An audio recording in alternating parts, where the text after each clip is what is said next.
Hola, ¿qué tal? Buenos días, ¿cómo andan mis queridos holgazanes? Lo que vamos a trabajar hoy es conducción del calor.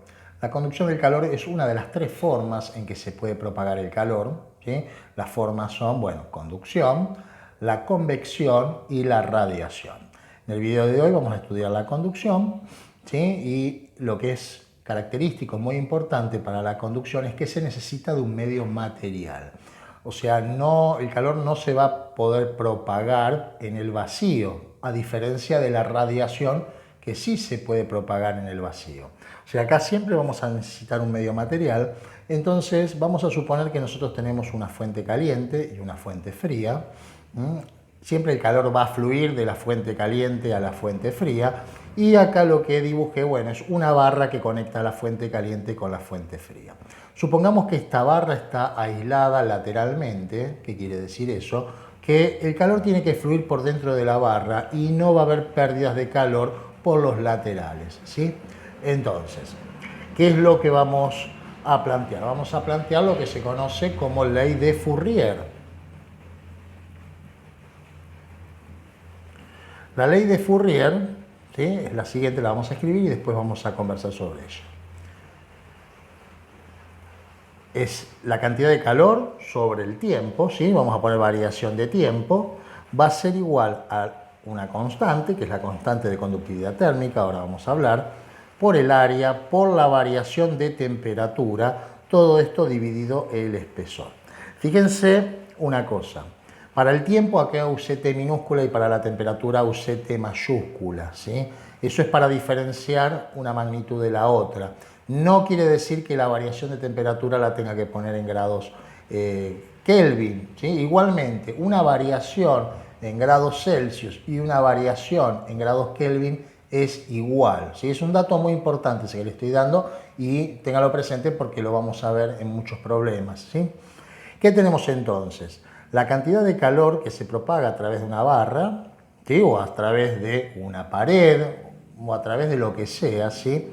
Dividido el tiempo no es otra cosa que la potencia, o sea, cantidad de calor sobre tiempo es lo mismo que potencia, o sea que nosotros podríamos poner también la ley de Fourier de esta forma.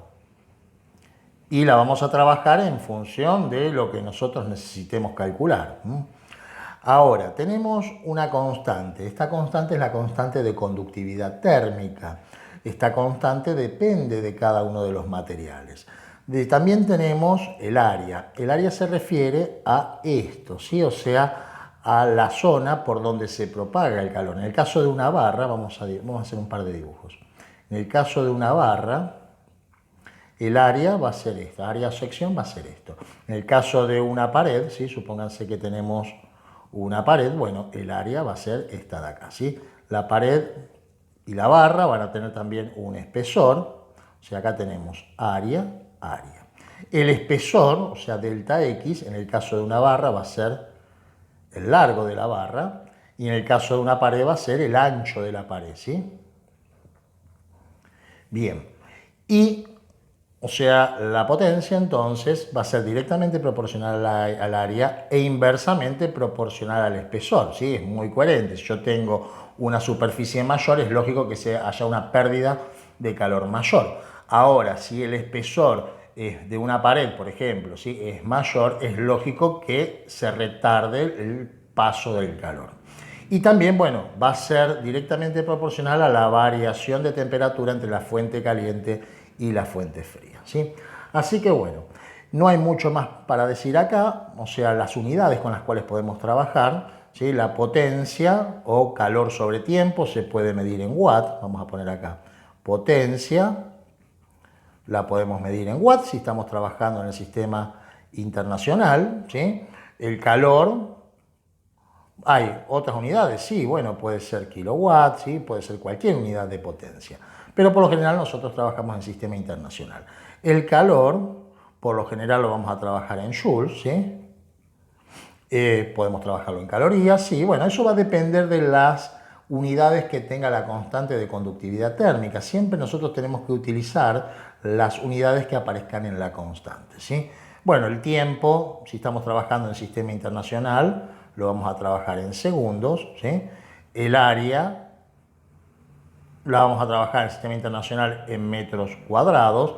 La variación de temperatura la podemos trabajar en grados Celsius o en grados Kelvin porque es lo mismo, ¿sí? Una variación, ahí lo explico un poquito más esto, porque es importante.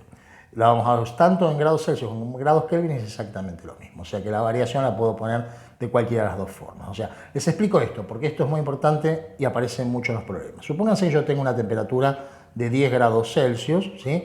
Y de 10 grados Celsius la temperatura se va, vamos a suponer, a 50 grados Celsius. Vamos a pasar esto a Kelvin, ¿sí? En grados Kelvin le sumamos 273, que daría 283 grados Kelvin, y acá serían 273, 323, ¿no?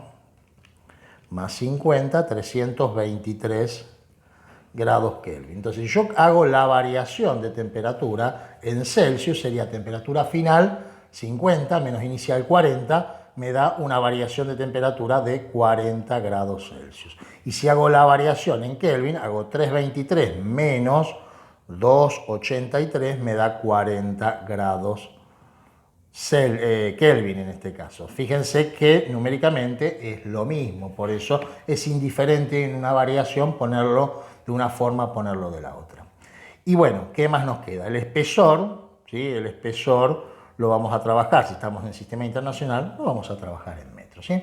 Y bueno, como siempre, en un ejercicio cualquiera puede ser la incógnita, ¿sí? Y en función de lo que nos piden es lo que nosotros vamos a calcular. Una cosita más que les quería decir, bueno, para redondear, hay muchos problemas donde tienen que trabajar no con una barra, sino con dos barras, o no con una pared, sino con dos paredes. Y lo que quiero remarcar, en el caso de que ustedes tengan que trabajar, por ejemplo, con dos barras, ¿sí? Supónganse que acá tienen la fuente caliente, acá tienen la fuente fría, el calor va a fluir de la fuente caliente a la fuente fría. Yo voy a tener acá una temperatura que la puedo llamar temperatura 1, por ejemplo, ¿no? Y acá voy a tener una temperatura de la fuente fría que la puedo llamar 2, por ejemplo. Entonces, cuando yo esté trabajando un ejercicio y tenga que representar la variación de temperatura, yo tengo que, para el caso de la barra, vamos a llamar barra A y barra B. Para el caso de la barra A, ¿sí? La variación de temperatura la podríamos representar de la siguiente manera, llamando al punto donde se unen ambas barras, ahí yo voy a tener una temperatura T3, ¿sí? Entonces, la variación de temperatura para la barra A va a ser T3 menos T1.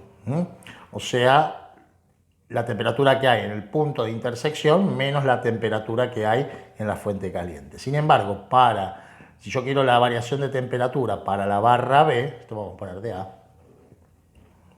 vamos a tener que hacer temperatura 3 menos temperatura 2, ¿sí?